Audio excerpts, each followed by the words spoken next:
تو معاف کرنے والا ہے، تو مجھے معاف کر دے.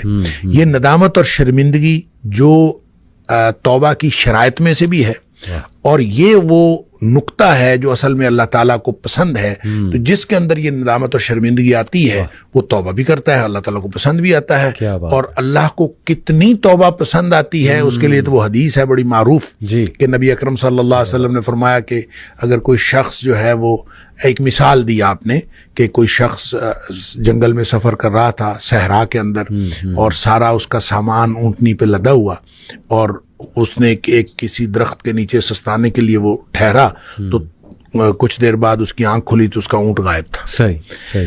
جس کے اوپر ساری اس کی گویا مال و متاع بھی اسی پہ تھا، سفر بھی اسی پہ کرنا تھا. اب لق و دق صحرا ہے، میلوں لمبا چوڑا، تو وہ ادھر ادھر دیکھتا ہے، اس کو کچھ نظر نہیں آتا. تو اس کا خیال یہ ہے کہ اب میں اگر چلوں گا تو بھی موت ہے، بیٹھا رہوں گا تو بھی موت ہے، اس کے علاوہ کچھ نہیں. تو زندگی سے مایوس ہو کے وہ بیٹھ رہتا ہے.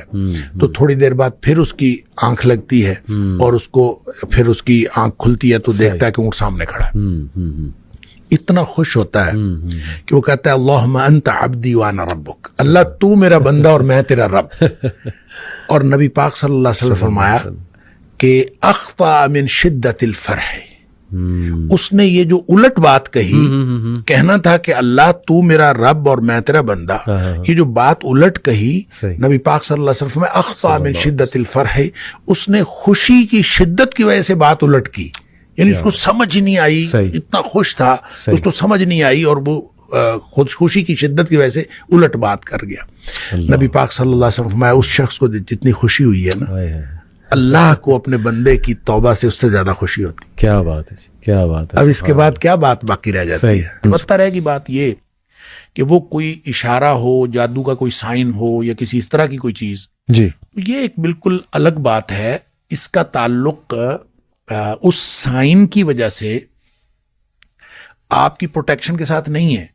اچھا، سائن ایک ہو سکتا ہے کہ آپ کو کوئی وارننگ دی گئی ہو اور کسی طرح سے ایسا ہو، لیکن پروٹیکشن کی ادروائز بھی ضرورت ہے انسان کو. اس کو پروٹیکشن ویسے ہی لیتے رہنا چاہیے. اور جو صبح و شام کے اذکار ہیں یہ پروٹیکشن ہے، موقع دعائیں ہیں یہ، اور جو ویسے آپ رقیہ وغیرہ کرتے رہتے ہیں، یہ سارا یہ اپنے آپ کو اللہ کی پروٹیکشن میں دیتے رہنا چاہیے. آپ کو سائن نظر آئے چاہے نہ نظر آئے. لہٰذا اس کو آپ سائن سمجھیں گے تو بھی وہی حکم دیا گیا ہے کہ نماز پڑھیں اور تعوذ کریں، اور اپنے آپ کو اللہ تعالیٰ کو ایسے استعاذے جو ہیں جو اللہ تعالیٰ کی پناہ میں دینے کی، وہ اس طرح کی دعائیں پڑھیں تو آپ اپنے آپ کو اللہ کی پناہ میں دیں. زبردست. شیخ یہ بتائیے گا کہ کسی کو کوئی ڈریم آیا ہے تو وہ کس کے پاس انٹرپریٹ کروانے جائے؟ وہ اوصاف کیا ہیں اس انسان کے؟ جیسے ابھی آپ بیان فرما رہے تھے پروگرام سے پہلے کہ اچھے انسان کے پاس جایا جائے، نیک خیر خواہ، جو وہ انٹرپریٹیشن کر دیں عین ممکن ہے وہی ہو. تو ایسا ہے کچھ؟ اصل میں نا دیکھیں نبی کریم صلی اللہ علیہ وسلم فرمایا جو خواب ہوتا ہے نا، علی رجل طائر، یہ ایسے ہے جیسے پرندے کے پاؤں پر ہوتا ہے. اچھا، پرندے کے پاؤں پر ہوتا ہے، اس کا کیا مطلب ہے؟ اس کی دو انٹرپریٹیشنز محدثین نے کی ہیں. ایک تو ہے جیسے پرندے نے پاؤں میں پتھر پکڑا ہوا ہو جی، اور جو ہی آپ نے تعبیر کر دی جیسے پتھر گر گیا، اور جب تک وہ پتھر نہیں گرا تو وہ کہیں بھی گر سکتا ہے، اس کی کوئی بھی تعبیر ہو سکتی ہے. صحیح. اس لیے بڑی سینسٹیو بات ہے. بالکل ٹھیک. اور دوسری اس کی انٹرپریٹیشن یہ ہے کہ جیسے پرندہ اڑ رہا ہے تو وہ کسی بھی جگہ بیٹھ سکتا ہے. صحیح. تو جہاں اس کے پاؤں پڑ گئے پھر وہ پڑ گئے. لہٰذا خواب تعبیر سے پہلے، یعنی دیکھنے کے بعد اور تعبیر سے پہلے وہ لٹک رہا ہوتا ہے. اس کی کوئی بھی تعبیر ہو سکتی ہے. اور اس کی تعبیر کروانے کے لیے آپ نے فرمایا کہ کسی نیک آدمی کے پاس عالم، ناصح، لبیب اور حبیب، اس طرح کے الفاظ آئے. اچھا، لبیب کہتے ہیں عقل مند آدمی کو، حبیب کہتے ہیں جس کے ساتھ آپ کی محبت ہو، اور ناصح خیر خواہ ہوتا ہے، اور عالم جس کے پاس علم ہوتا ہے. یہ وہ اصطلاحات ہیں کہ ایسے شخص کے پاس، اس سے جو بات سمجھ آتی ہے اس کو ہم کنکلوڈ یوں کر سکتے ہیں کہ ایسے شخص کے پاس جا کے تعبیر کروانی چاہیے جس سے آپ کو یہ پتہ ہو کہ یہ آپ کی خیر خواہی کرے گا. جب وہ خیر خواہی کرے گا تو وہ تعبیر اچھی کرے گا. جب وہ اچھی تعبیر کرے گا تو وہ جو پرندے بیٹھنے والی بات ہے وہ پھر کسی اچھی جگہ بیٹھ جائے گا، تعبیر اس کے مطابق خواب ہو جائے گا. اس لیے لگتا یہ بھی ہے جب آپ حدیث سے مختلف واقعات کو دیکھتے ہیں تو لگتا یہ بھی ہے کہ تعبیر کرنے سے سیم خواب کی تعبیر مختلف ہو سکتی ہے۔ ایک روایت میں یہ بھی آتا ہے کہ آپ 4 قسم کے لوگوں سے تعبیر نہ کروائیں۔ اچھا، جاہل سے نہ کروائیں، دشمن سے نہ کروائیں، کم عقل بیوقوف آدمی سے نہ کروائیں، صحیح، عورت سے بھی نہ کروائیں۔ اچھا، یعنی آپ کسی عورت سے تعبیر کروائیں گے، عام طور پہ چونکہ خواتین زیادہ سینسٹیو ہوتی ہیں، ٹھیک، اور یہ سینسٹیوٹی میں وہ عام طور پہ اس میں دوسری طرف جانے کا امکان ہوتا ہے۔ ٹھیک ہے، دشمن دشمنی کرے گا، جاہل جہالت کا اظہار کرے گا۔ اس لیے اس طرح کے لوگوں کی بجائے عالم عقل مند اس آدمی سے جس کا پتہ ہو کہ خیر خائی کرے گا۔ ٹھیک ہے۔ اچھا، ایک بڑی جو دلچسپ ایک واقعہ میں رہا تھا، مجھے بہت حیرت ہوئی کہ یہ اندازہ کیجئے آپ، حضرت عائشہ صدیقہ رضی اللہ تعالیٰ عنہا والی جو حدیث میں آپ کے پاس پہلے بھی ذکر کر رہا تھا، جی کہ آپ فرماتی ہیں کہ ایک خاتون کو خواب آیا، اور اس کو خواب کئی دفعہ آیا، ایک ہی خواب۔ ایک دفعہ اس کو خواب آیا، اس کا شوہر گیا ہوا تھا سفر پہ، اور اس نے خواب میں دیکھا کہ اس کے گھر کا ستون گر گیا اور اس کے گھر بچہ پیدا ہوا ہے، وہ حاملہ تھی، صحیح، اس کے گھر بچہ پیدا ہوا ہے اور وہ کانا ہے آنکھ سے۔ ٹھیک ہے۔ وہ آئی آ کے اس نے نبی کریم صلی اللہ علیہ وسلم سے خواب بیان کیا، آپ نے فرمایا کہ تیرا شوہر خیر و عافیت کے ساتھ واپس آ جائے گا، صحیح، اور تیرے گھر ایک نیک بچہ پیدا ہوگا۔ صحیح، بڑی خوش ہوئی، چلی گئی، ویسے ہی ہوا، جی، شوہر بھی خیریت سے واپس آ گیا، اللہ تعالیٰ نے بیٹا بھی عطا فرمایا۔ پھر کہتے ہیں کہ اس نے کچھ عرصہ بعد پھر یہی خواب دیکھا، اور پھر وہی سچویشن تھی، وہ حاملہ بھی تھی اور اس کا شوہر گیا ہوا تھا۔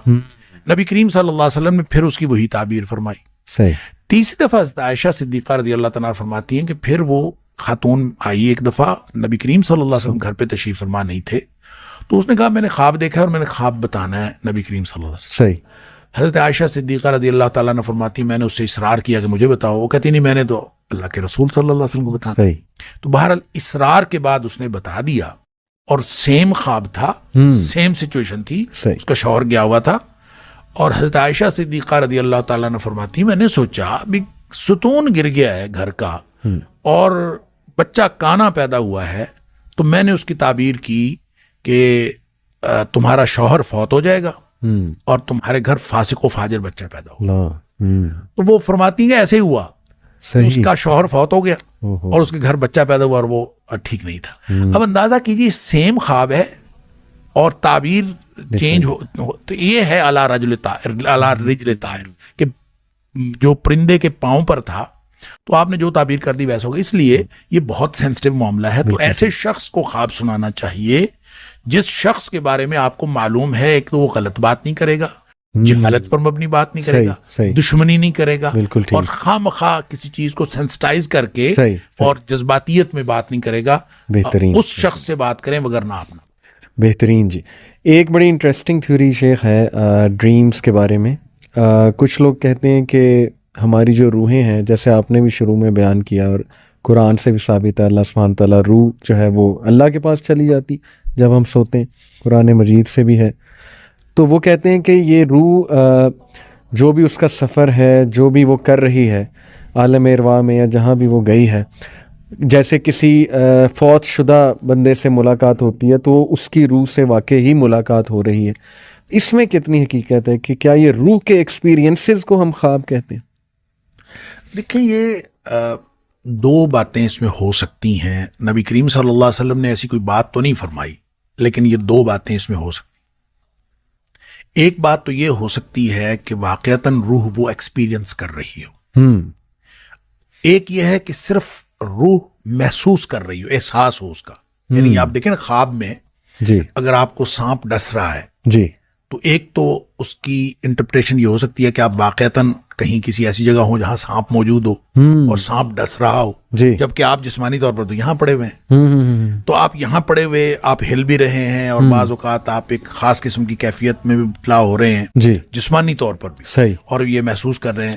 تو وہ کیا صرف اور صرف خواب میں آپ نے دیکھا ہے یا ایکسپیرینس کیا؟ یہ دونوں باتیں ہو سکتی ہیں، لیکن لگتا یوں ہے کہ یہ خواب میں روح کا سفر ہے، صحیح، وہ باقاعدہ ایکسپیرینس کرتی ہے، وہ جاتی ہے۔